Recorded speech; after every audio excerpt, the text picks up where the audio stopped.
Вас, дорогие друзья, хочу показать легендарные часы Слава, сделаны в СССР. Это кварцевые часы с будильником.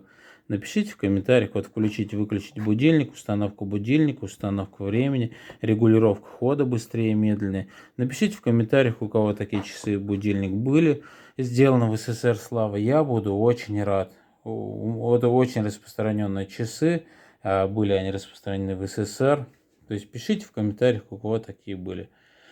На сегодня все. Подпишитесь также, пожалуйста, на мой канал на YouTube. Ссылочка будет в описании. Всем пока.